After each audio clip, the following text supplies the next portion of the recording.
Badan Narkotika Nasional yang baru. Indonesia tengah darurat narkoba dan butuh pemberantasan yang cepat dan tepat. Namun belum mulai bekerja, wacana menghapus rehabilitasi menuai kontroversi. Apa saja sebenarnya gebrakan yang akan dilakukan agar Indonesia bebas dari cengkraman narkoba? Sudah bersama kami dari kantor BNN Jakarta, Kepala BNN Komjen Pol Budi Waseso. Selamat malam, Pak Budi Waseso. Selamat malam, Mbak Evi. Iya, Pak Budi Waseso, Anda saat ini resmi menjabat sebagai Kepala BNN yang baru, tapi ini ada sejumlah suara yang sudah meragukan. Pertama, karena gaya Anda yang sebelumnya saat menjabat sebagai Kabar Eskrim yang agresif dan tanda kutip bikin gaduh. Kemudian Anda juga belum pernah berada di unit narkoba sebelumnya, Pak. Bagaimana Anda menjawab keraguan dan juga pendapat ini?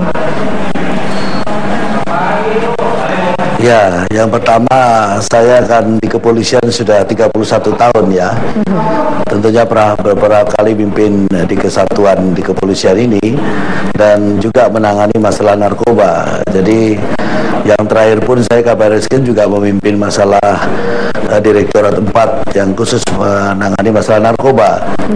Jadi keraguan itu saya kira ya kalau berdasarkan dengan pengalaman atau saya dianggap tidak pernah dinasti narkoba, saya kira juga tidak ya.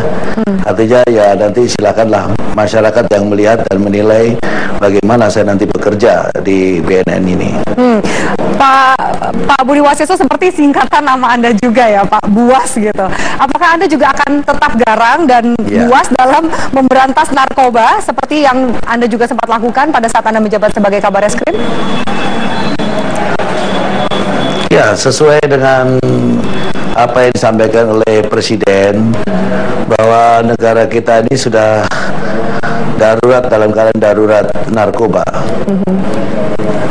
Artinya kita harus menyelesaikan ini secara serentak bersama-sama simultan dengan aparat penegak lainnya ya yang berkaitan dengan penegakan hukum masalah narkoba. Artinya BNN ini juga bersinergi dengan Polri, kalau perlu juga dengan TNI ya, termasuk dengan seluruh masyarakat, lapisan masyarakat ya. Karena penanganan narkoba ini tidak bisa hanya dilaksanakan oleh BNN itu sendiri. Pak Buas, ini statement Anda saya kutip bahwa Anda ingin cepat karena penanganan narkoba harus dengan semangat dan agresif. Bagaimana Anda mendeskripsikan semangat dan juga agresif ini ala Anda nih, Pak? Ya, tentunya kita lihat data semakin tahun itu pengguna narkoba semakin meningkat ya, bukan semakin menurun. Ini tentunya ada yang perlu kita evaluasi ya. Dan saya kira penanganan narkoba tidak bisa menunggu ya.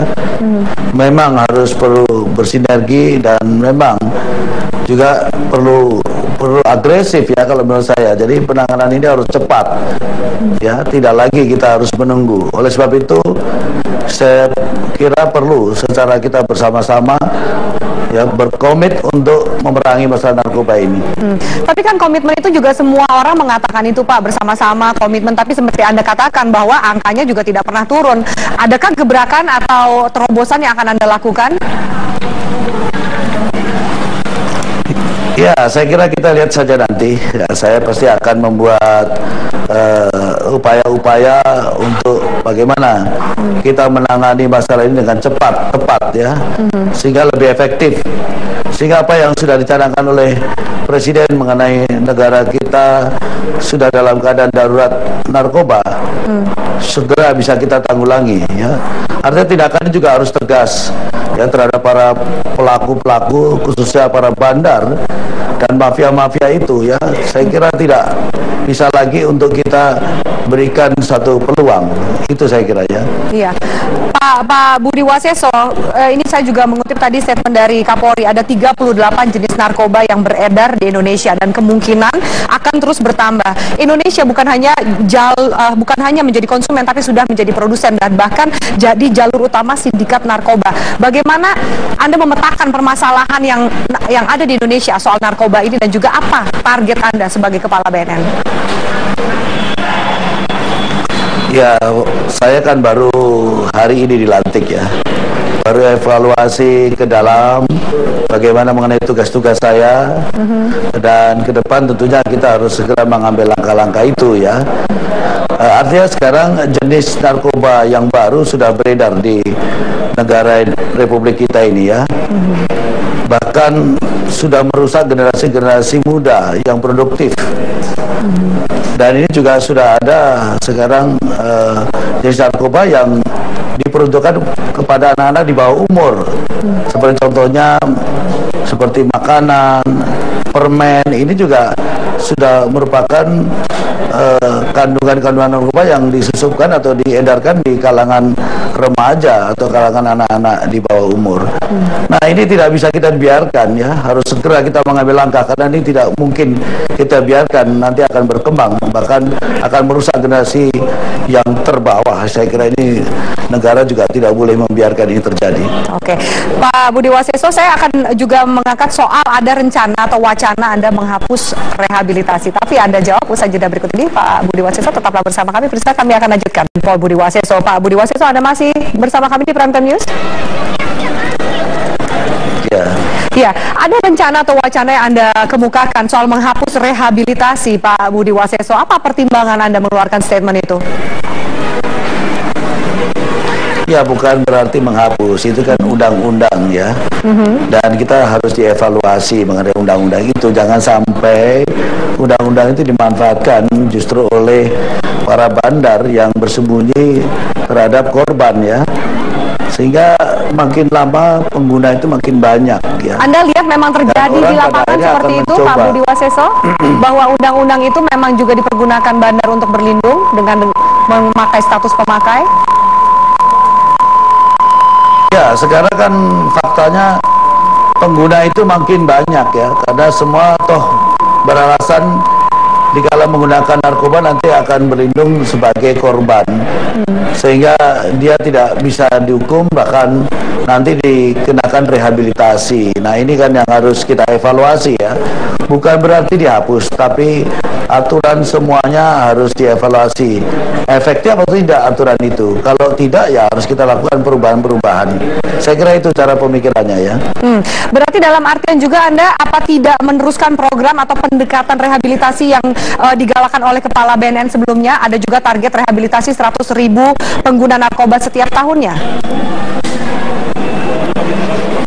Ya, tentunya yang sudah berjalan baik kita teruskan ya. Yang masih tersendat-sendat kita lancarkan dengan apa? Mengevaluasi tentunya ya. Program itu bagus ya, tapi jangan sampai justru program yang bagus itu disalahgunakan oleh sekelompok orang-orang yang berlindung dalam undang-undang itu gitu. Saya kira itu yang maksud saya. Ya, Pak, lalu bagaimana membedakan? Adakah kemudian dari kacamata Anda garis yang jelas antara itu bandar atau penjual dan juga ini adalah pemakai yang bisa memang ternyata direhabilitasi? Ya, memang itu nanti harus melalui proses ya.